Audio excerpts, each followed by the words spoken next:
Esse é o ConimaCast, o seu podcast de mediação, arbitragem, dispute boards, negociação e outros métodos extrajudiciais de solução de controvérsias. Uma iniciativa do Conima, com patrocínio do CAN-CCBC, Centro de Arbitragem e Mediação da Câmara de Comércio Brasil-Canadá.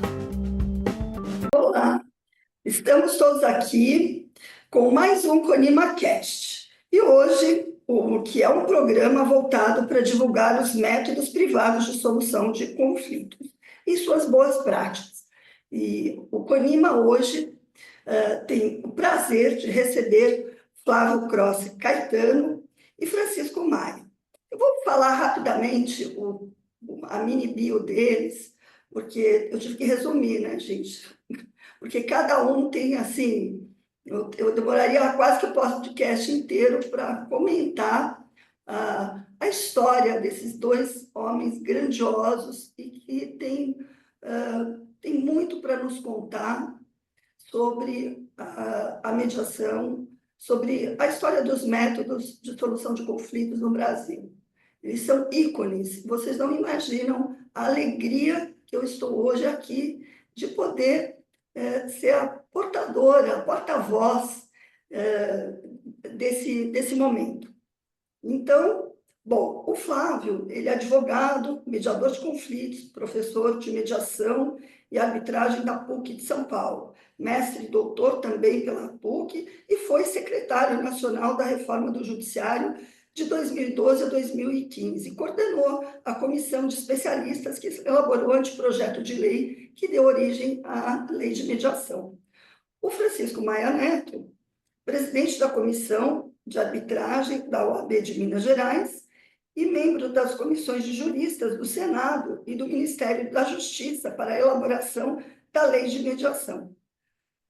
E também é importante a gente falar que ele preside o Conselho Jurídico do Sinuscom.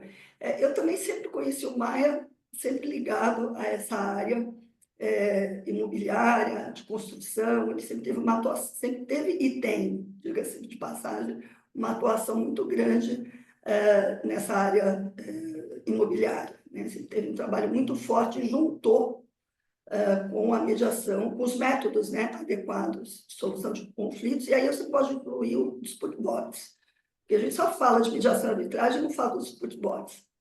Então, eu gosto de fazer esse adendo. Bom, gente, mas hoje a gente está aqui porque esse ano nós vamos comemorar os 10 anos da lei de mediação. E como eu já estava na introdução falando, vocês foram pessoas, foram não, né? São ícones dessa história. E aí eu tenho que começar assim, eu gosto de colocar aquele retrovisor, né? E voltar um pouquinho no tempo e olhar o que a gente estava vivendo naquela época, como é que era. Porque tem muita gente que hoje começou a estudar mediação, pegou ela pronta, bonitinha, arrumadinha, e não sabe o que a gente estava vivendo naquele momento. E o podcast tem isso, as pessoas vão ouvir um pouco o contexto, como é que estava a história. Então, acho que isso a gente pode começar a contar, né? Um pouquinho. Então, eu queria ouvir um pouquinho de vocês aqui. A gente não tem, muito informal, então a gente não tem um pouco dessa formalidade e a gente vai conversando. Então... A gente pode começar pelo Francisco? Pode. Mas o Flávio, ele talvez teria mais condições de fazer uma retrospectiva histórica, mas nós tivemos alguns projetos de lei que chegaram a avançar até no âmbito legislativo, mas eu acho que o grande trunfo dessas comissões é que elas vieram muito de baixo para cima, eu diria assim. Quando eu falo de baixo para cima, quando chegou ao parlamento, ele já chegou com uma visão da seara jurídica, da seara também judiciária, porque tanto a ministra Nancy Andrighi como o ministro Marco Aurélio Belize, era Belize, né, que era o nosso companheiro lá, Buzzi. Perdão, o Belize é o outro, desculpa, o Buzzi. Eles vieram do STJ compor a comissão do Ministério da Justiça e o ministro Luiz Felipe Salomão foi presidente da outra comissão. Quer dizer, nós tínhamos o meio jurídico, o meio judiciário envolvido num trabalho que ele canalizou uma série de informações. É claro que, se não houve unanimidade, eu posso dizer que houve um consenso majoritário na elaboração desses anteprojetos da lei. Então, eu faria essa breve introdução só para contextualizar. Eu acho que foi um sucesso desse trabalho ter resultado na legislação que nós temos hoje. Bom, queria primeiro agradecer a possibilidade de estar aqui no podcast do CONIMA, parabenizar o CONIMA, né, pela iniciativa, e a querida Alessandra Bonilha e a Valéria Monerá também. É um prazer estar com vocês e com o dileto amigo, companheiro de comissão, o Francisco. O meu lugar de fala, né, onde eu estava quando as coisas aconteceram, eu era secretário nacional da Reforma do Judiciário, que tinha na sua pauta, uma das suas pautas era a mediação. E aí foi muito interessante, porque quando eu assumi a secretaria, o ministro da Justiça, que era o Zé Eduardo Cardoso, pediu que nós fizéssemos um diagnóstico do sistema de justiça e olhássemos o que o Poder Executivo poderia colaborar com o sistema de justiça. E ao fazermos o diagnóstico, nós nos deparamos com o assunto da mediação. E aí dissemos a ele: olha, ministro, mediação é algo que já se faz na prática, é algo que já tem uma resolução excelente do CNJ dispondo sobre o tema, mas tem um problema. Há projetos de lei antigos no Congresso, que eu me recorde, posso estar errado, vocês me ajudam aí, mas tinha o da Zulaia Cobra de 98, tinha, eu acho que 2005 de alguém que não lembro, depois o do Ferraço, né, e aí a coisa estava mal parada no Congresso, e ao mesmo tempo se discutia o novo CPC, em que o tema da mediação ia se fazer presente no CPC. Isso dentro do Brasil. E aí nós falamos para o ministro, olhando para fora, o Brasil está muito atrasado. Os Estados Unidos faz desde a década de 70, 80, Europa 80, 90, América do Sul 2000. A gente está em 2000, né, era 2013, né, Francisco? Me corrija aí, mas era isso? Não, 2013. E nós, né, e a gente está, então, acho que é o momento. E aí ele falou, então, topo esse desafio, acho que pode ser um dos projetos da secretaria, então acho que o começo é montar uma comissão para se discutir. Ao que nós dissemos a ele, ministro, com uma diferença, a comissão não deve ser de juristas, mas sim de especialistas, porque como nós entendemos que a mediação vai muito além do mundo jurídico, era importante que nós tivéssemos essa compreensão de largada, inclusive colocando pessoas na comissão que não são do mundo jurídico. Aí ele topou. E aí aquelas coisas da vida, e o Francisco até brincou aí dizendo que era um agente duplo, né?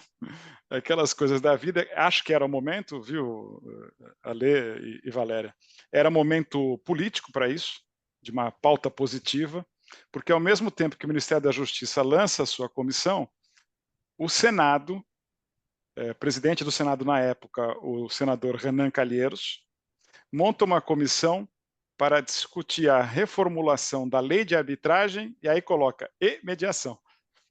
Não era o tema principal, mas colocou mediação.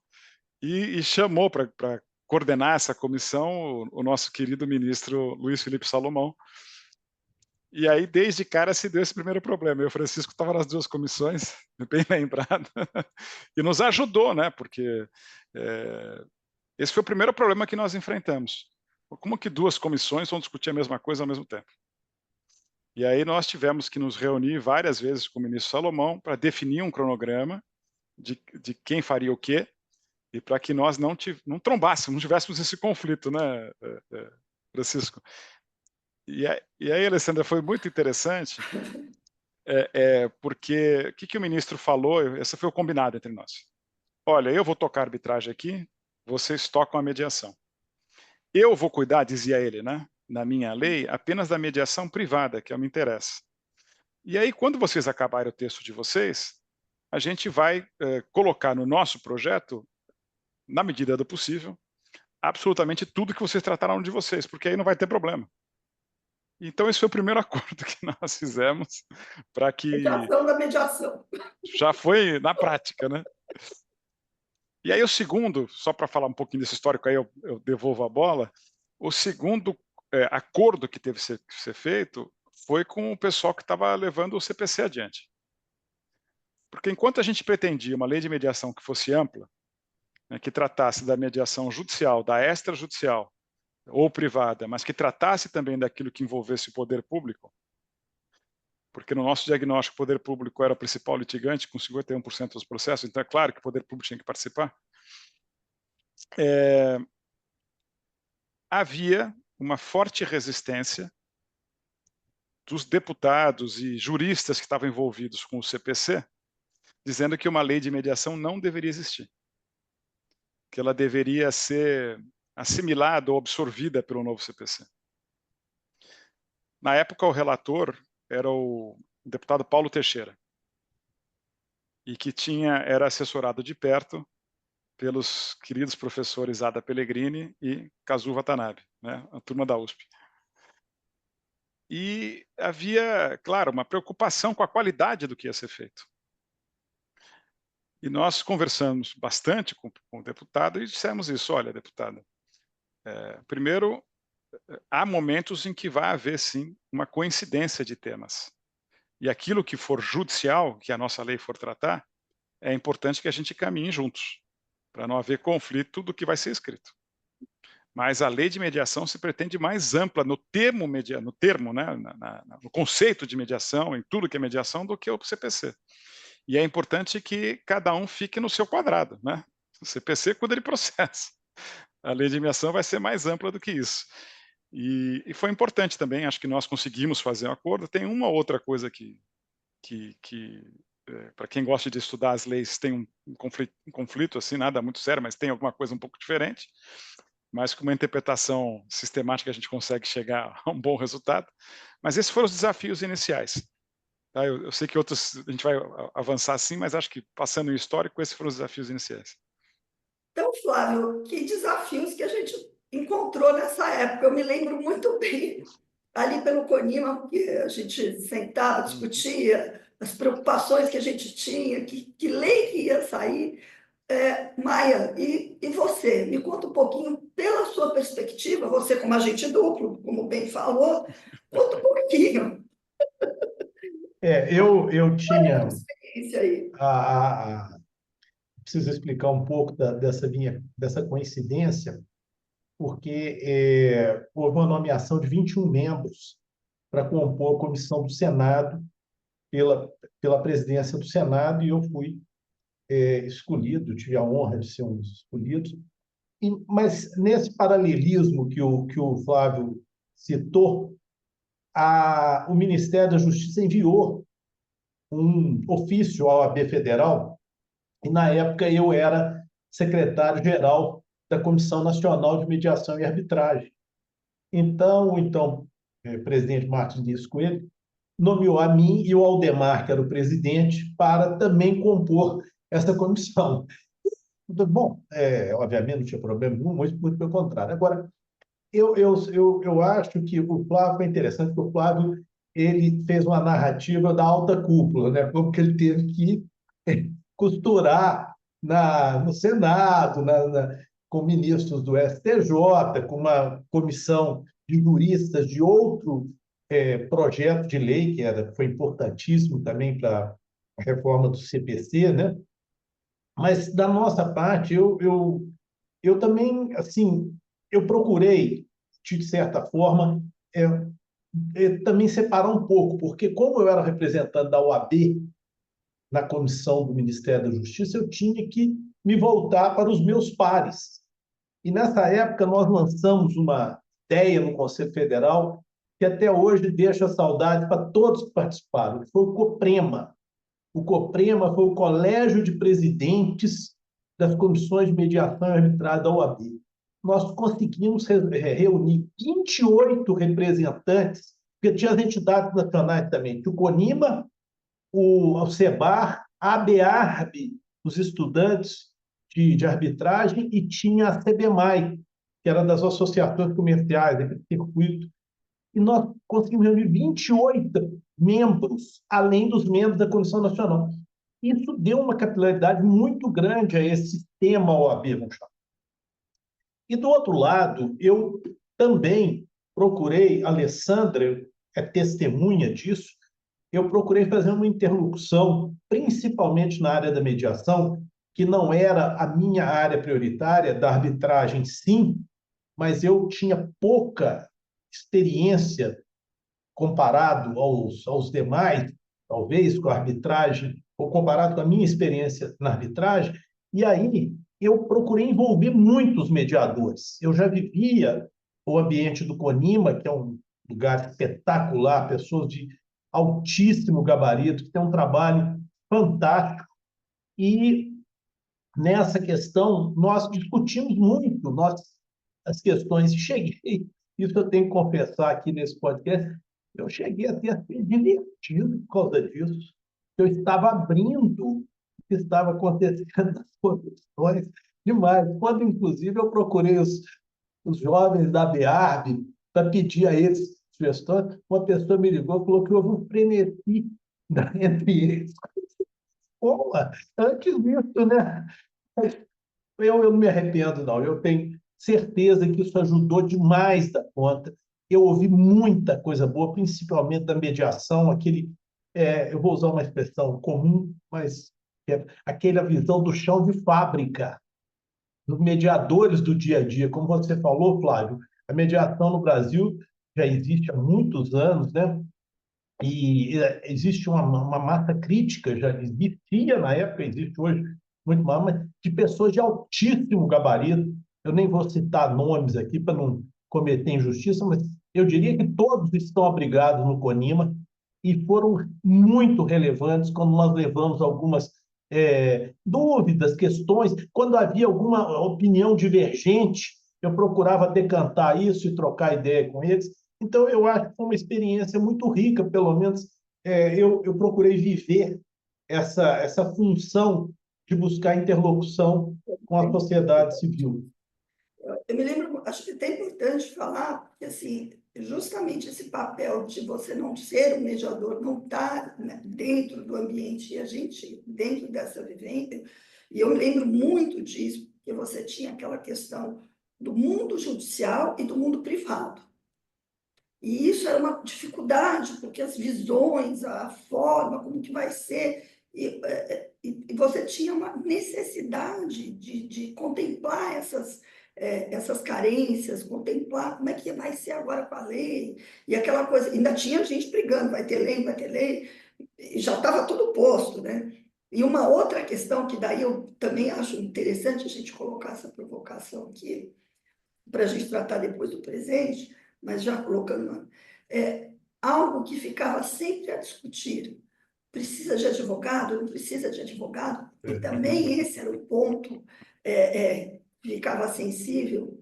E eu, como sempre transitei como mediadora nos caminhos do judiciário e do privado, eu também fiquei muito cheio de fala, porque a gente tem essa escuta e essa oportunidade que você teve de levar.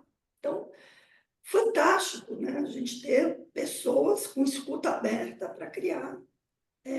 E dois mediadores. No final, vocês foram grandes mediadores. Né? Grandes mediadores. Então, assim, esse ponto importante. E aí, assim, a gente vai nesse processo de evolução, porque você fala, nesses 10 anos, muita coisa aconteceu para lá. E a gente continua ainda tendo essa questão da mediação dentro acontecendo dentro dos sejusques, e ela abrindo, né, ainda que poderia estar na área privada, está com um compasso bem evolutivo, andando muito bem, mas ainda precisa evoluir mais. Está indo bem, mas a gente sabe que tem todo ainda um esforço que a gente precisa fazer.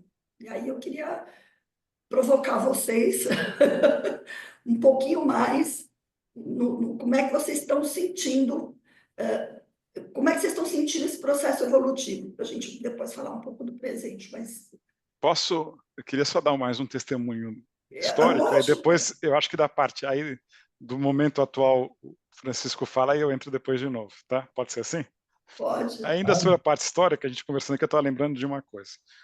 Uma outra questão foi essa questão inicial, se apresentava um projeto de lei ou não, porque existia uma resolução muito boa, né, do CNJ. E aí muitos dos colegas preocupados com isso, porque achavam que a lei ou o CPC poderiam tirar os ganhos, né, da resolução. Estavam preocupados com isso. Eu até poderia dizer, se pudesse dar uma nomenclatura, eram os mediadores e mediadoras raiz, né? Pelo amor de Deus, não mexe nisso que vocês vão tirar o que tem bom. E aí, para que a gente conseguisse ir adiante, os argumentos principais foram, primeiro, resolução é resolução, gente. E, infelizmente, a segurança jurídica é pequena. Pode se mudar, imagine, não é o que estava no horizonte, mas imaginemos que mude a presidência, a composição do CNJ e aí essa política desaparece. Então, estar em lei é mais seguro para o Instituto. Sendo mais seguro para o Instituto, é mais seguro para tudo. As pessoas vão querer aderir mais à mediação ao saberem que há uma lei por trás que dá segurança jurídica ao resultado da mediação. Eu acho que com isso a gente conseguiu superar essa questão inicial e partir para a lei. Mas também houve um acordo nosso com o pessoal do CNJ. Olha, e com o pessoal os mediadores raiz, né? O pessoal do chão de fábrica que o Francisco disse. Olha, nós vamos buscar mexer o mínimo naquilo que é mediação fora da justiça, para que a gente realmente não corra o risco de perder aquilo que já existe. Tá? Então, realmente, essa preocupação existiu. A segunda coisa que eu queria dizer é sobre a participação do advogado ou não. Esse foi um dos embates mais fortes na nossa comissão, acho que o Francisco lembra bem, né?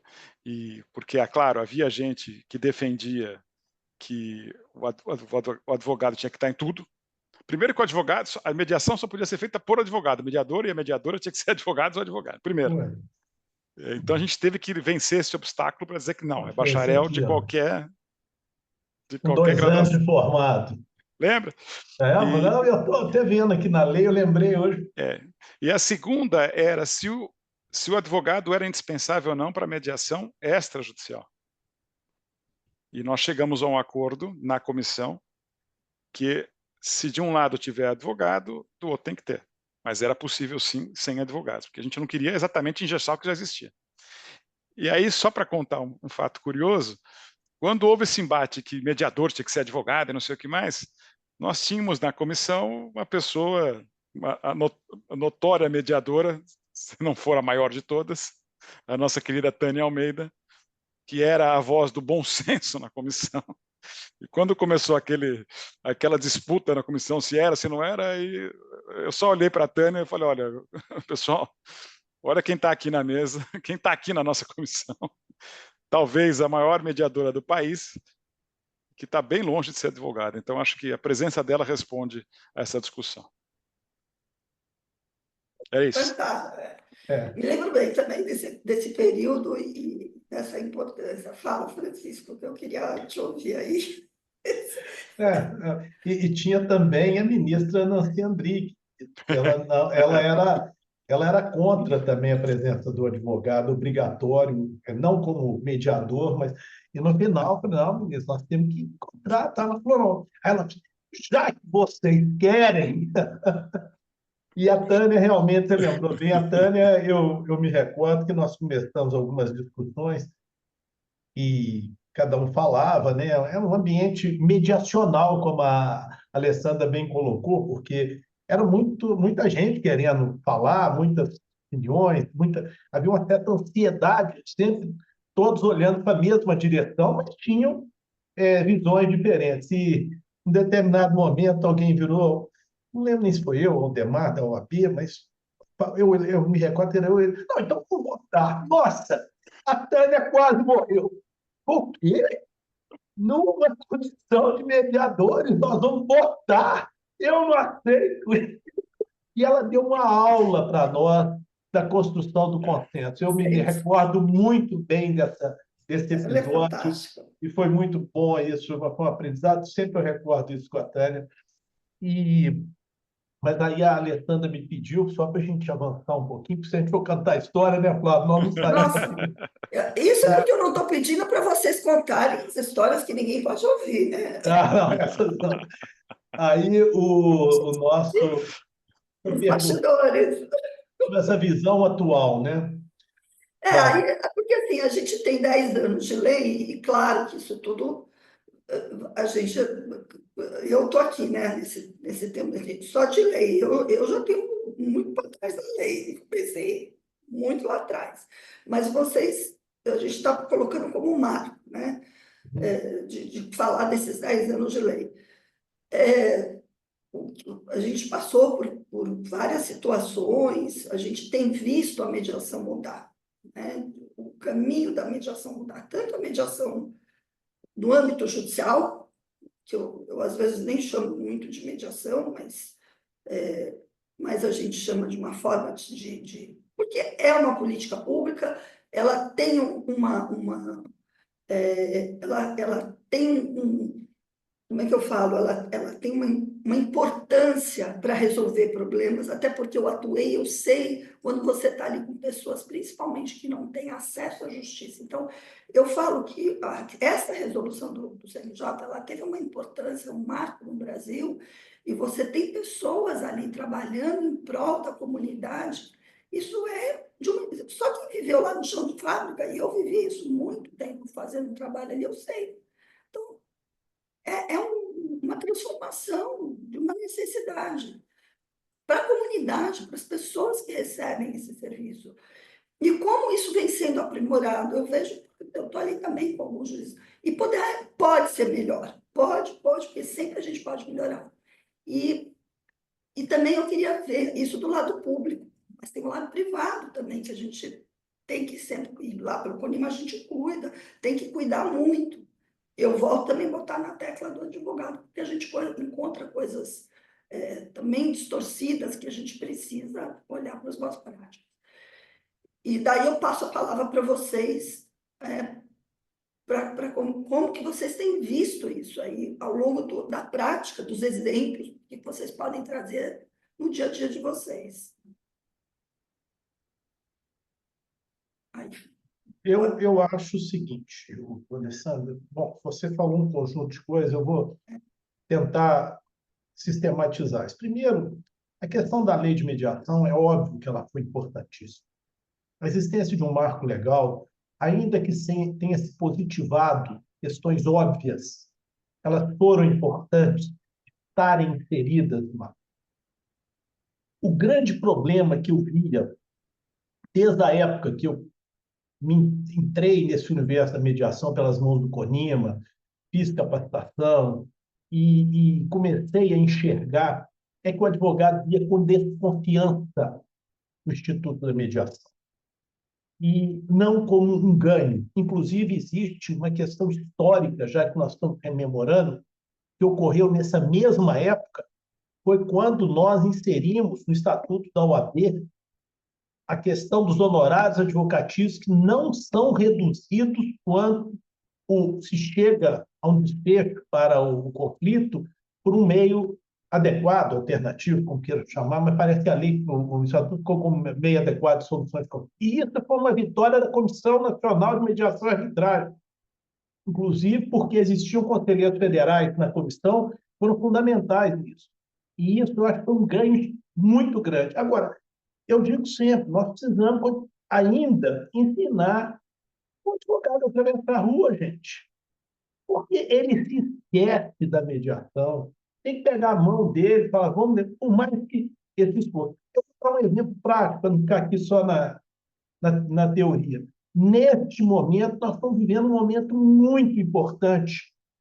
O CONIMA, juntamente com o Conselho Jurídico da Câmara Brasileira da Indústria da Construção, tendo o nosso presidente, o Fernando Guedes, na liderança desse movimento, e que encontrou imediatamente a acolhida do Joaquim Muniz, nós assinamos em Salvador ano passado, uma um protocolo de intenções, um memorando de entendimento, e estamos lançando para que as nossas 96 entidades reunidas na CEBIC, que são os Sinduscons, Secov, Cicepotes, essas que reúnem infraestrutura imobiliária e construção, eles possam ter acesso às entidades filiadas ao CONIMA e buscar memorandos de entendimento.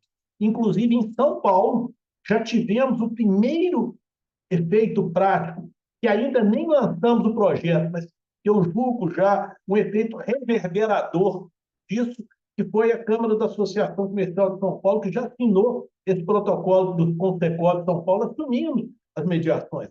Então, eu estou dizendo de um setor, que é o setor da construção imobiliária e infraestrutura. Isso é um setor gigantesco, a capilaridade dele é incrível. Agora, seguros, franquia, a gente precisa fazer isso. Gente, existe mediação, não precisa ficar demandando. Vamos tentar, porque é esse o grande mostrar. A OAB tem um papel fundamental nisso. Nós criamos, inclusive, na gestão passada, a Comissão Mineira era mediação e arbitragem, eu tive a honra de presidir. A grande trabalho nosso foi fazer cursos advogando a mediação. Eu chamei meus colegas, nós precisamos falar para o advogado. Não adianta eu formar mediador nós já temos muito. Nós precisamos ensinar o advogado a advogar na mediação, ou até mais, advogar com a mediação.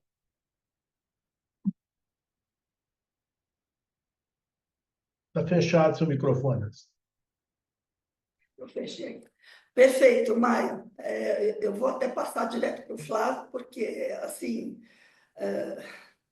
depois eu faço um comentário.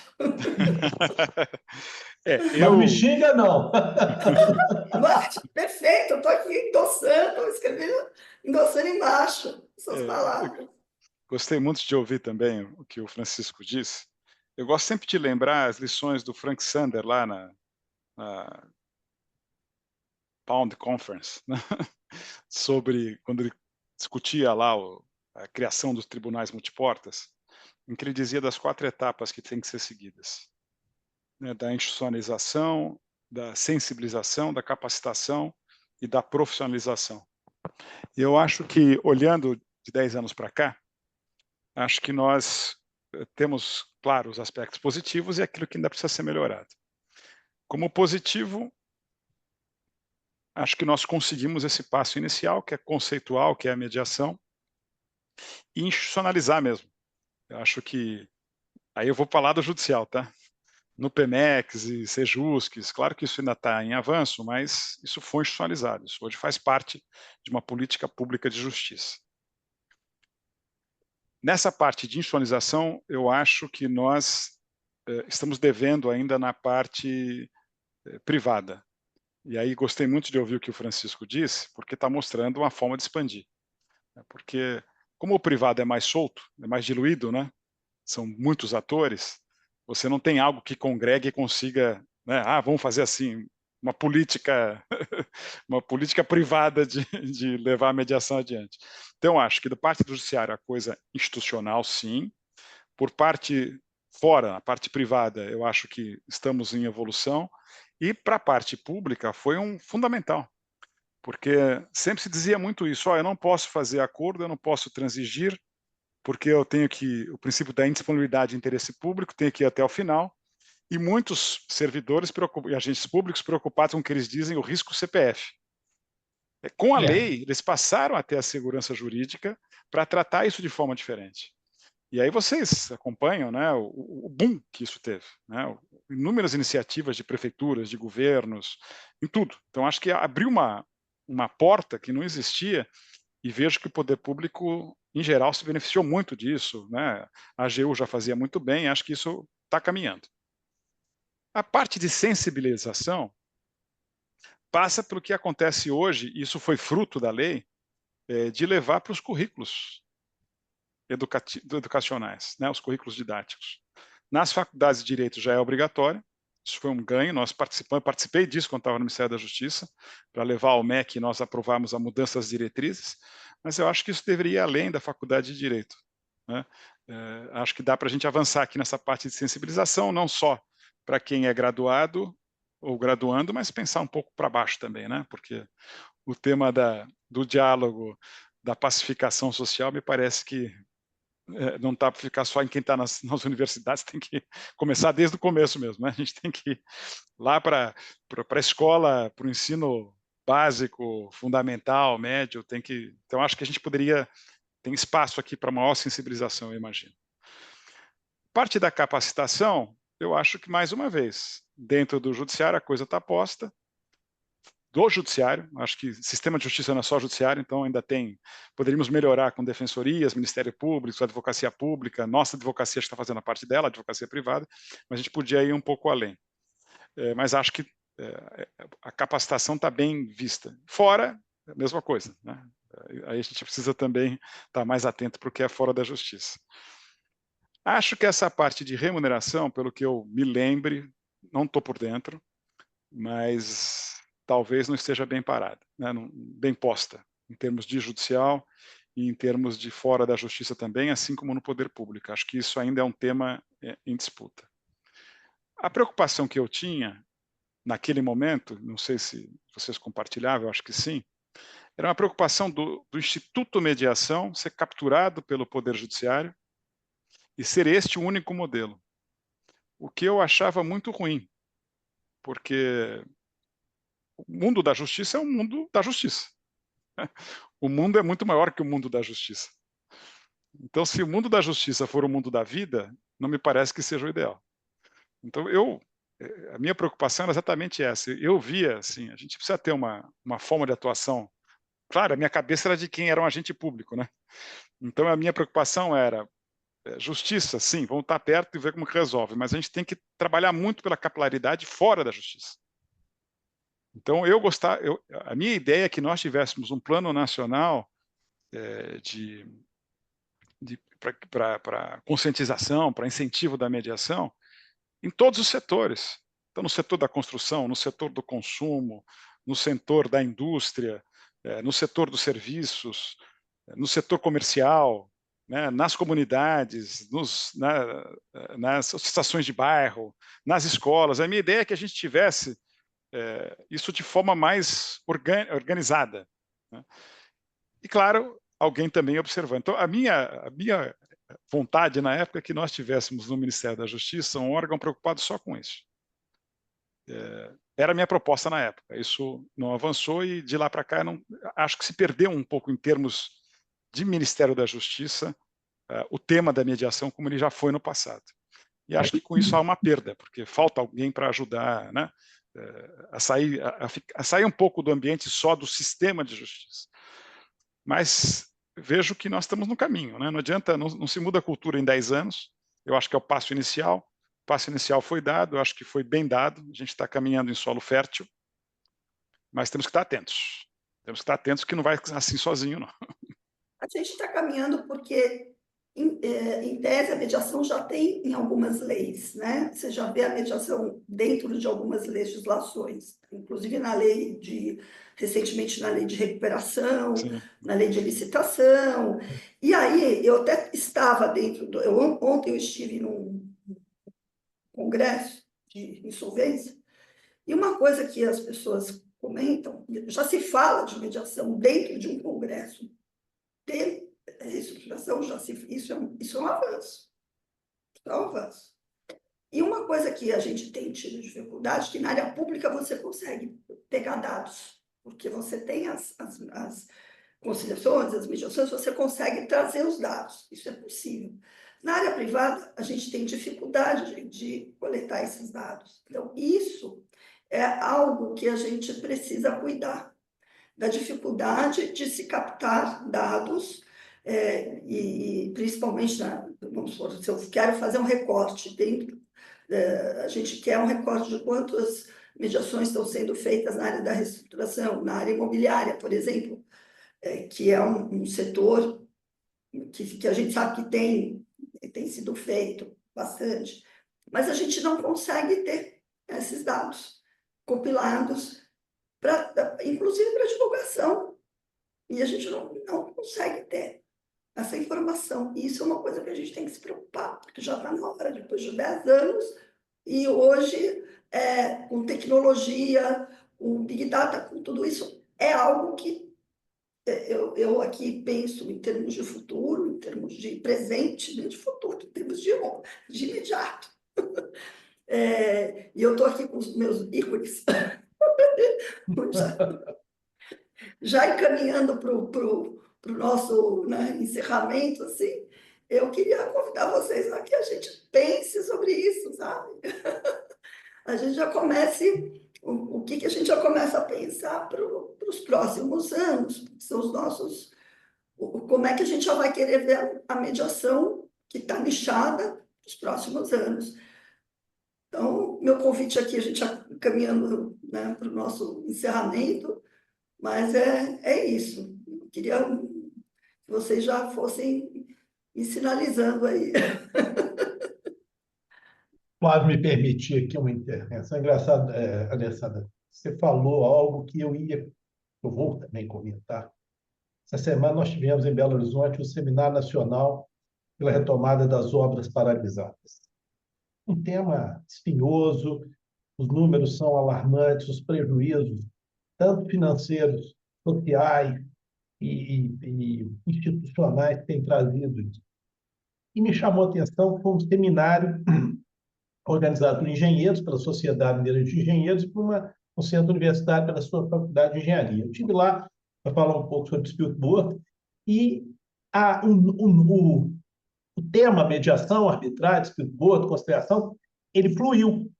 Isso é muito interessante. E isso que o Flávio falou, eu vou me permitir, então, dar uma sugestão aqui, que eu falo, a gente conversa muito, mas vamos partir para a ação, né? Por que o CONIMA não lança um programa chamado Mediação Vai à Escola? Mas não é para a escola de direito, não.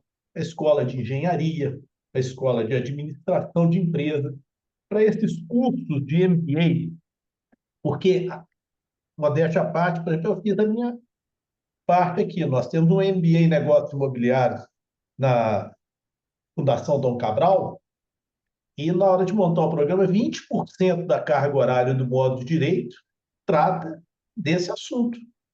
Então, é uma carga horária pesada, porque modéstia à parte, eu falo com muito orgulho, deu frutos e não são poucos. Já vi mais de uma vez, porque eu encontro, depois que eu fiz o curso com vocês, porque ele é um curso do Secov com a Fundação Dom Cabral. Foi criado quando eu era vice-presidente jurídico, então eu pude opinar muito. E falo, hoje todos os meus contratos têm cláusula de mediação e arbitragem. Então, é um trabalho, talvez, de formiguinha, esse. Eu estou falando de um nicho, nós temos lá por ano 30 alunos, talvez. Mas se a gente lançasse um programa, Alessandra e Valéria, pelo CONIMA, sabe, mediação vai à escola, por exemplo, mediação e arbitragem vai à escola, não pode pôr mediação, porque mediação é a porta de entrada dos outros métodos, até para facilitar, você pode, eu digo, a mediação ela tem uma força muito grande. Teve um caso em São Paulo, emblemático, envolveu uma construção e tinha cláusula de arbitragem. Eles fizeram uma mediação incidental e eu participei até de uma simulação depois disso, como um dos árbitros, na simulação. E eu me recordo que eram 28 pleitos que tinha na obra. A mediação resolveu 25 e ficaram 3 para arbitragem, mas os 3 já eram direcionados. Eles já conseguiram confinar o conflito para depurar, para na hora da arbitragem só resolver aqueles 3 pontos. Então, a gente tem instrumentos, eu digo o seguinte, os métodos são ilimitados. Você tem o Instituto da Avaliação Neutra, que eu luto tanto por ele, e eu falar a mediação não dá para fazer questão, por exemplo, de claim de obra, não dá. Tomei um avaliador neutro, pede a pessoa para fazer, leva para mim um terceiro, e ele consegue lapidar, talvez, posições antagônicas, muitas vezes tem resquícios da gestão contratual que o participante não consegue se desvencilhar dela. Eu tive um caso desse, de uma subestação de energia, nós conseguimos chegar a um acordo por conta disso. entendeu? Então, esses métodos eles se interrelacionam. Bom, nós estamos terminando aqui, eu não quero tomar mais o tempo de vocês e se deixar eu falo muito mesmo. Mas assim, a gente está indo para o fim, eu queria que você deixasse uma mensagem. Eu ou Flávio? Não, você e eu vou. Os dois, ué. Os dois. É que a gente eu vou passar para o Flávio vai terminar. Então, Tá bom. Mas essa mensagem minha já foi muito longa, mas então ela é uma mensagem mais até pessoal, é uma mensagem de agradecimento, de elogio a essas iniciativas. Eu repito o que eu acabei de falar, nosso trabalho é um trabalho de formiguinha, mas nós estamos conseguindo avançar, ainda que numa velocidade menor do que desejávamos, nós estamos avançando. Eu acredito nisso, tenho visto as pessoas, tenho visto depoimentos de pessoas impressionadas, principalmente depois que passam por um procedimento de mediação, e veem a qualidade, a importância da construção do diálogo, do restabelecimento da comunicação, por exemplo. E o CONIMA tem exercido um papel fundamental nisso, e eu vejo também a importância da OAB continuar. Hoje nós temos comissões de mediação e ou arbitragem na esmagadora maioria, e quase a totalidade das subseções, uma ou outra, às vezes só tem de mediação, não tem de arbitragem, mas isso tem sido um esforço muito grande. Então, eu termino aqui dizendo a enorme satisfação de estar aqui, rever o Flávio, estar com a Valéria e com a Alessandra também, que a gente encontra mais por conta do CONIMA, e esperar que a gente volte a se encontrar mais, que a gente possa ter mais oportunidade dessa para discutir os métodos adequados de soluções de conflitos. obrigada, Maia. Flávio. Eu também, com a palavra, considerações finais, né?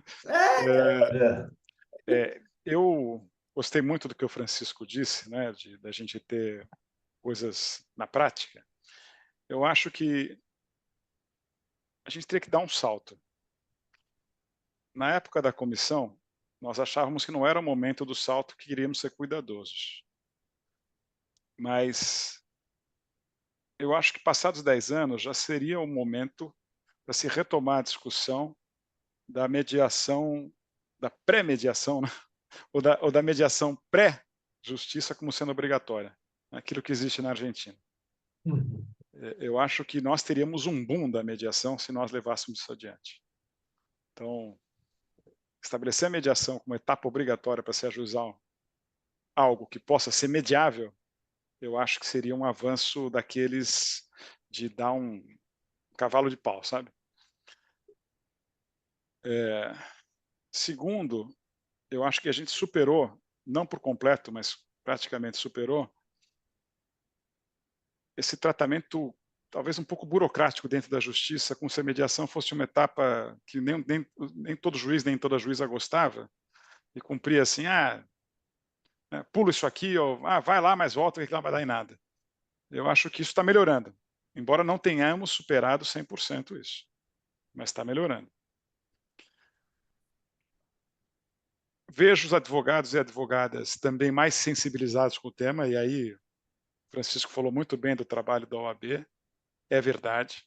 Os advogados eram muito resistentes no começo, que achavam que se perdia o mercado, e o Francisco trabalhou muito com isso para mostrar, olha, ao contrário, está abrindo um segundo mercado, e o mercado está difícil, então é importante ter um segundo mercado. O mercado da advocacia não está fácil, então abre um novo. E os grandes escritórios hoje têm departamentos só disso, né? O que mostra que também estamos vencendo essa etapa. Acho que por parte do poder público, como eu disse, há uma sensibilização, hoje já há uma capilaridade, então está em fase de expansão.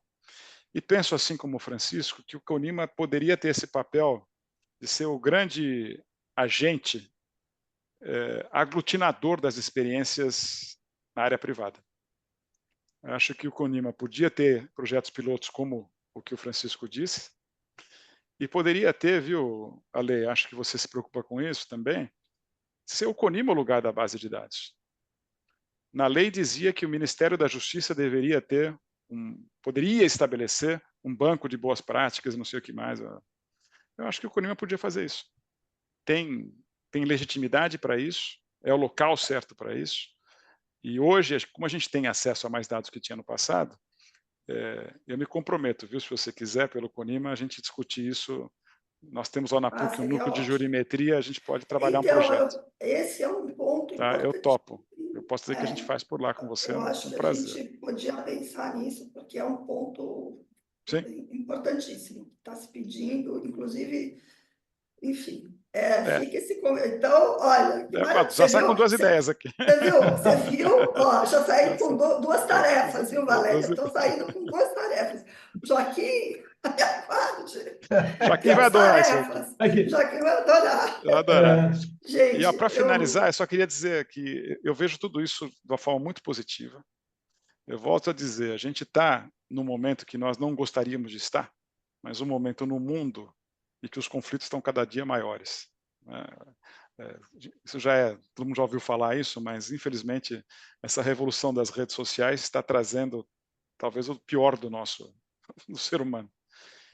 Isso é uma janela de oportunidade tremenda, né, para os meios alternativos, adequados, apropriados, sei lá o que, nome que se dê, mas para a gente dialogar, para construir consenso. Então há um espaço enorme para isso. Então eu vejo com muito otimismo o momento que a gente está e o que a gente pode fazer pela frente. Acho que nunca se precisou tanto da mediação, da conciliação, da negociação, a arbitragem também, viu, Francisco? Mas dessas formas da gente dialogar e de buscar o consenso. Eu acho que a gente é um momento raro de oportunidade. E acho que temos que acelerar, aproveitar isso, a favor. E agradeço mais uma vez, tá? Para mim, estou muito feliz de estar aqui de novo com vocês, com a Alessandra, com a Valéria, o nosso Francisco Maia foi, né, um querido colega e tão importante nessa nossa trajetória. E parabéns, o CONIMA tem que fazer isso mesmo. Eu fico muito feliz de estar participando de um evento do CONIMA e disposição para ajudar vocês em tudo que eu puder colaborar. Que notícia boa, porque vou falar, viu? Os ícones aqui, vocês não sabem a alegria desse encontro para mim. Mas, de coração, eu vou me despedindo, vou agradecendo a presença de vocês e logo, logo estaremos no ar. Muito obrigada. Obrigado. Um abraço. Prazer. Um abraço. Beijo. Tchau. Tchau. E este foi mais um CONIMAcast, uma iniciativa do Conselho Nacional das Instituições de Mediação e Arbitragem, com o patrocínio do CAN-CCBC, Centro de Arbitragem e Mediação da Câmara de Comércio Brasil-Canadá. Entre em contato através das nossas redes sociais, Instagram, Facebook, LinkedIn e YouTube. Ou mesmo através do WhatsApp, disponível no site do CONIMA, www.conima.org.br. Nos encontramos no próximo episódio.